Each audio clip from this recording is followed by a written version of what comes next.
What's going on, guys? Chris here, and one of my recent additions inside of Lego Fortnite recently has been creating sprites inside of my own worlds. Honestly, I'm a huge sucker for making pixel art. Honestly, I do it a lot of my free time, especially here's a few examples of my own creations such as the Annihilator or Slimy, and because of that, I've been just having a lot of fun adding creations such as Pikachu, Sonic, and my own custom Miku sprite that I made for a short recently. Honestly, it's so cool, and I love it so freaking much. So for today's video, I thought it'd be fun to showcase how I make sprites, just in case any of you guys want to add your own characters to your own world, such as maybe Mario, Mega Man, or even Donkey Kong. God, I hate that ape. Or just icons to help express yourselves or add more different life to your worlds, or just give it a different revenue to do that. So with that being said, I think the best way to demonstrate this is probably in-game. So let's go! God, I don't know what I'm doing with this.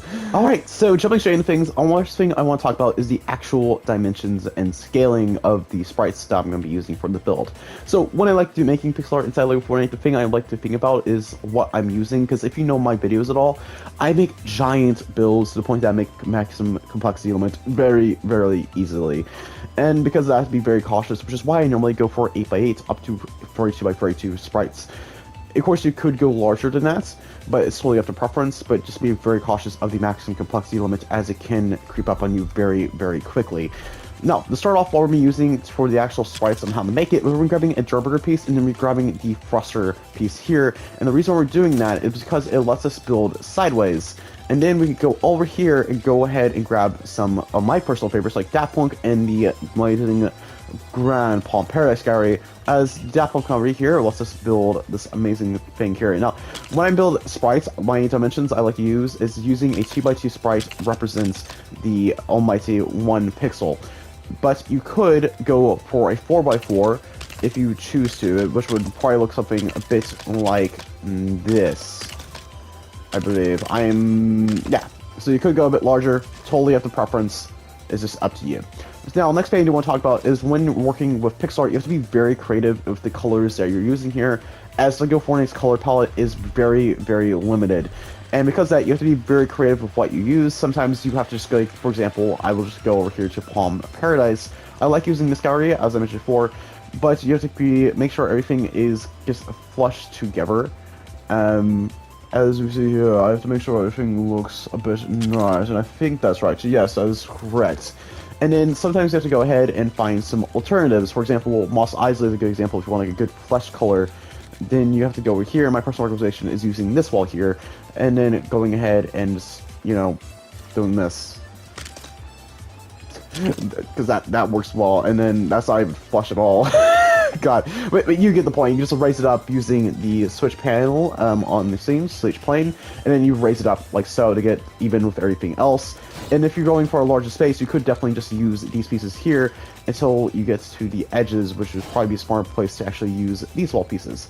And then there's going to be some situations, for example, in the Miku sprite I made for the short recently, where I had to go ahead and grab a wall piece, which is painful, because if you look on the side of it, it doesn't really look that well, but it has an alternative we have to use sometimes if we don't have the exact color for what we're looking for. So you end up in situations like, I don't know, this. Which, yeah, I guess the color that we want, but if you're looking in the back, it doesn't look that appealing. But it is an alternative for if you're wanting to use things. And that kind of brings us to how we actually make the sprites, which is just kind of simple, really. It's using the same mechanic that we used just to get everything to switch planes and get everything to go fleshly. Is you're just bringing the pieces together like so. We're just like raising it up like this, up and then up and around to get that design that we want perfectly. And that's basically the overall basics of how to make pixel art inside of Lego Fortnite. So with that being said, we're going to be using this lovely Kasane Teto Sprite that I made a few months ago, and we're going to make a cool speed build, and we're going to showcase the final results at the end of the video. So with that being said, let's just go. God. What was that? Like, let's just go? That's weird. Let's go!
just like that, we're finished with a build that took me up to 33 minutes to make. I'm actually quite surprised it took that long. I thought it was going to take a lot longer. But as you see in front of us, we have an amazing Kasane Teto Sprite.